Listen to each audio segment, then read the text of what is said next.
Wonderful. Well, please help me welcome back creator, writer, executive producer Dave Holstein, Orgell, and Judy Greer.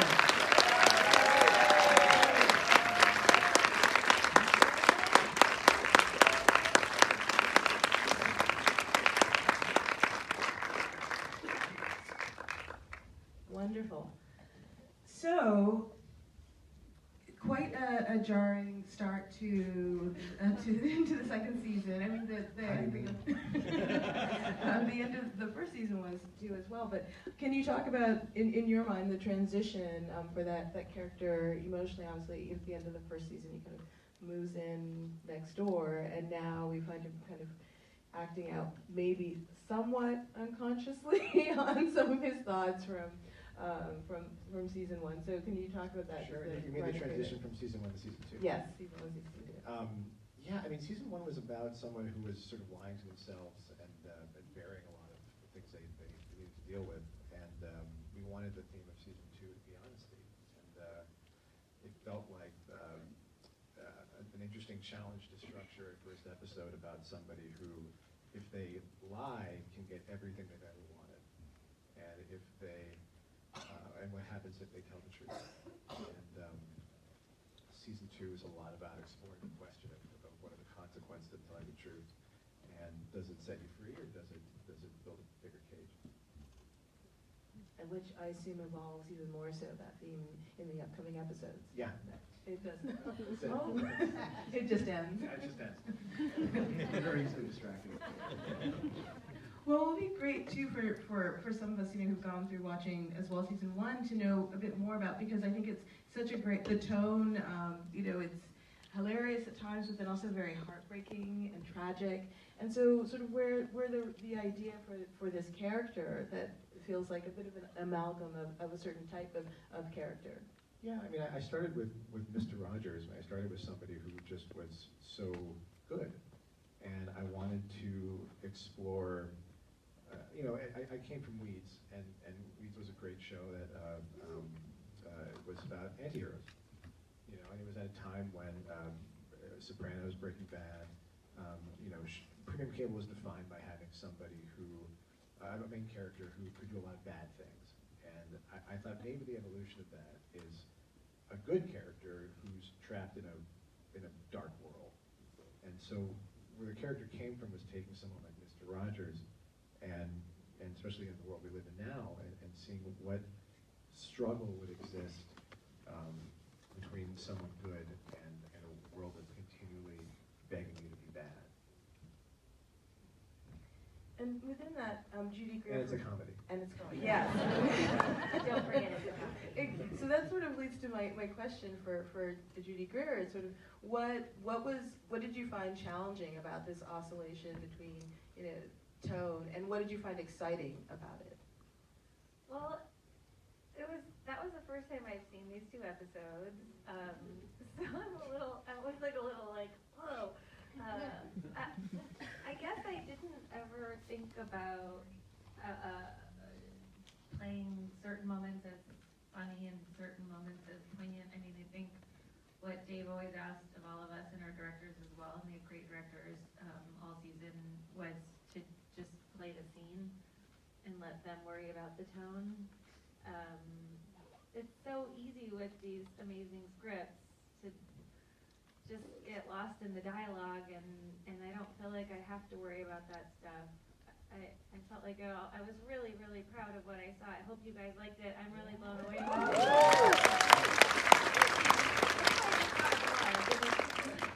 I'm just so excited, and it all worked, and and it made me laugh and made me upset at the same time. So I don't know, whatever we were doing, it worked on me.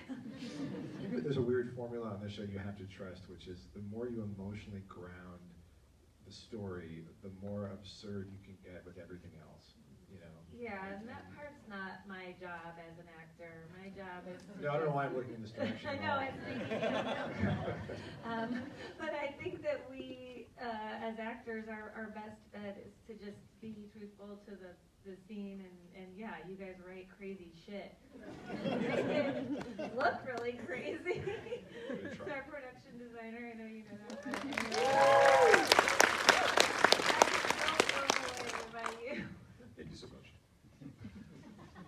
Max, could you talk a bit about the puppets and designing these spaces as well, in which you have some of which you have humans interacting with puppets and puppets interacting with in natural spaces in that kind of musical otherworld scene? Sure. Like in the last episode you saw, we've never taken them out of the world of their puppet show. That was a challenge. You know, we brought out more puppeteers.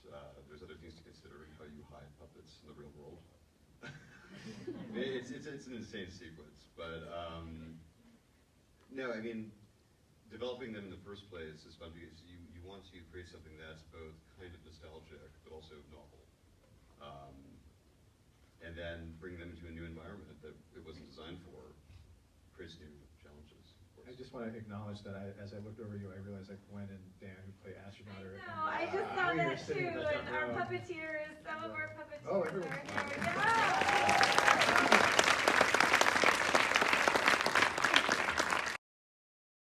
In the world. And I imagine very hot and balmy in that otter costume. Where does that? Oh. So it starts obviously in terms of the puppet characters. You write a description of them, and then is there sort of more additional creative collaboration to figure out some of the other? Yeah, when we created the puppets in season 1, and there are a couple of new ones in season 2, but it's a real process. And one of the first writers we hired on the show is Joey Mazzarino, who's the head writer of Sesame Street for over 20 years. Not a big deal. Not a big deal. Just Sesame Street. Just Sesame Street. Maybe you've heard of it. It's just something he says all the time. You're gonna get a writer from a kids show. Yeah. Sesame Street. Yeah, that's the only one I knew of at the time. And he played very monster on the show, and he was a puppeteer. And between him and Michelle and Max and me, we sort of sat and figured out what the aesthetic of this Pickle Barrel Falls world would look like. But a lot of that is Max. I like to try to do like a blind test where I'll I'll develop like a drawing for something and then put it in front of you, put it in front of Michelle, and then put it in front of everybody and see what sticks and what doesn't. But yeah, it's a. You're talking about Michelle Gondry, right? That one. No, but it's a really collaborative, huge effort with everybody. And then of course I have to ask about sort of the musical number. You know, it's pretty amazing. And you have a a background in musicals. Wait, Don't Kill Me, and The Emperor's New Clothes. Can you talk about why you decided to bring that element into the show in this way? I just thought that Jeff was a character who loved musicals. I thought there was something that was so pure and innocent about that within him. But also I love, our show I think does emotionality very, very specifically. And musicals, the emotions you can get by choosing to sing are so much different than what you can get with anything else. And Alan, who writes the music, we've been working together since college, and he's just a great collaborator. We've worked with him for a long time, and I was like, hey, why don't we just make a musical with Jim Carrey and a bunch of puppets? And it's one of my oldest collaborations, and it's so much fun to take a musical and set it in the woods, or set it. I think we did maybe 7 or 8 songs this year, including in episode 5, which is insane, and stars Ariana Grande. Because there's nothing our show can't Ariana Grande. So it's gonna be a year. I hope you keep tuning in. That was only 2 of 10, and they're only a half hour long. So who knows what we can stuff into the rest of this thing. That sounds amazing. And also, I think what works really well, I'd love you to talk just about sort of the script development story, the narrative in which the flashbacks, and how we're going not only into the past, the wedding and moments with when she's pregnant, and then also back to his childhood. Can you talk about why and how you threaded that into the narrative? Yeah, I mean, I love to try different structures in every episode, and I think flashbacks can be annoying, and we wanted to try something that. And yet. and yet, the second half of that sentence was, we did it brilliantly. No, but I think that we I need to answer my own question. We did great. No, we wanted to tie in. It felt like thematically you could get away with Jeff wanting to see the world that he would gain if he just made the choice to lie, and so we picked a couple specific. We have a phrase in the writers' room. We use all parts of the chicken, and I think everything you've seen in episode 1 pays off later in the season as well, and especially in the finale.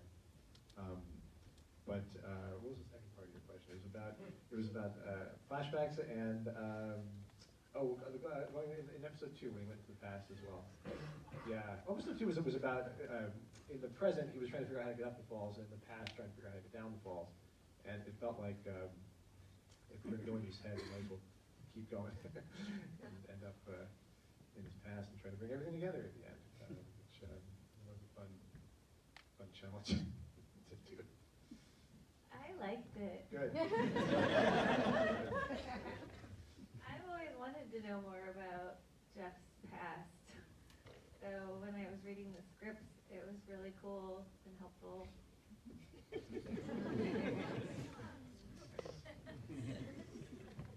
Well, and then, you have just such a great cast overall. Finish your thought.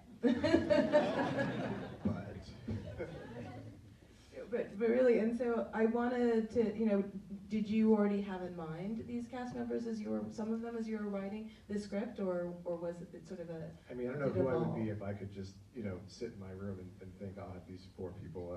It really is an incredible cast. The first draft of the pilot from like 9 years ago, the first line of it said, Jeff Pickles, Jim Carrey, and fondly remember the Truman Show. And I really didn't think that was ever going to happen. And then it did. And when Jim and Michelle come on board, it's amazing how much talent is attracted to that orbit. It's called actor bait. Actor bait. Yeah. Judy auditioned for the show. I totally auditioned. And likes to tell me a story about that whenever. I auditioned knowing that it was a show with Jim Carrey and Dave Holstein and Michelle Gondry and I think Frank Langella, Catherine Keener they were talking to, which is like lawyer agent speak for like her deal's not closed probably. So I was really excited to be in a room with Dave and Michelle and the other producers and give a really kick-ass audition that in the middle of my audition, I like to torture him with this story. I was in the middle of my audition and he was sitting next to the camera that they were filming me auditioning with, and he dropped his head and went like this. And I went to my car and cried because I was like, how can I not get this part? It's so perfect for me. Anyway, I got the part. No, I was saying, finally. Finally, someone came in here, did the part. I had the courage once to ask him about that moment. I was like, why did you drop your head and shake it and look so sad? And he was like, no, I was so happy I was done. Any more actresses for this role? It's her.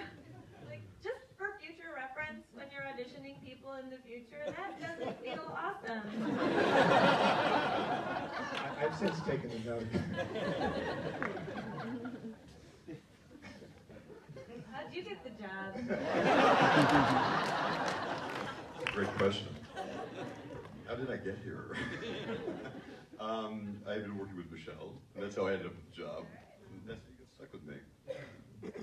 Well, yeah, Max, I also want to talk about the houses, because the homes, those spaces are very specific to the kinds of scenes that are written within them, the kinds of emotions. I think of the contrast between the different rooms in the houses as well. Can you talk a bit about your approach to designing those spaces and those interiors? Sure. Well, the homes themselves, and especially in the last 2 episodes, these are homes and hospitals. It's Columbus, Ohio. It's supposed to feel like it could be anywhere. It should be anywhere. Most of the interiors that we have are built on stage, actually, and it's about fitting that with our exteriors and the rest of that. It's always a challenge making something, especially in the real world, that feels comfortable and normal, and it disappears. You know, like you don't want to draw too much attention to that, because we have these two very separate parts of the show. We've got this fantastical world of the show within the show, and we've got this very grounded reality. And with those two sides, you end up with, you know, those kind of, you know, polar opposites. That's what makes it so dramatic. If it's always insane. But what you're so good at is the detail work, and I think that, you know, we in the writers' room like pride ourselves on like trying to fit every single detail in that, you know, an Easter egg and whatever. And I mean, I don't think I realized until season 2 that the PT Cruiser was a pickle barrel. You know, like yeah, my biggest triumph of this entire show is repopularizing the PT Cruiser. I wish you wouldn't. I also wish I wouldn't. You know, it seemed like the appropriate thing, and I like how that joke turned into. You know, it was just so, you couldn't, for the 85% of people who wouldn't get it, I needed to tell them that you had this great idea. And, so dumb. Well, no, it's not, because I remember when you put the wood panels on it, I didn't make the connection, because he made a pickle barrel. I've always had a hatred for this car, but it was so appropriate for this character. They're not great. I've had to drive them a lot. I'm sorry. It's okay. Yeah. But even like the choice of the Wagoneer was really, I thought really smart. And in the flashback, he's driving a wood-paneled Wagoneer. The cool thing that we got to do, especially in like the episodes we just saw, is The large. How many people caught the voice of the Sasquatch? Did anyone figure that out? Is it Franklin Bennett? That was Dick Van Dyke. Oh, yeah. That was a cool thing. It was really. At the same time, it was just weird. You know those moments in life when you're like, oh, this is my life. Yeah. This is the guy I'm working with, and that's him for all the world to see, who drives on Overland. He said the same thing about you and 13 going on 30. Yeah, he was like squinting at the DVD case. Like a young Judy Greer. What is this movie that my babysitter? Amazing. Well, thank you. It sounds really incredible. I can't wait to see all of the episodes. So thank you all for coming. Thank you so much for coming.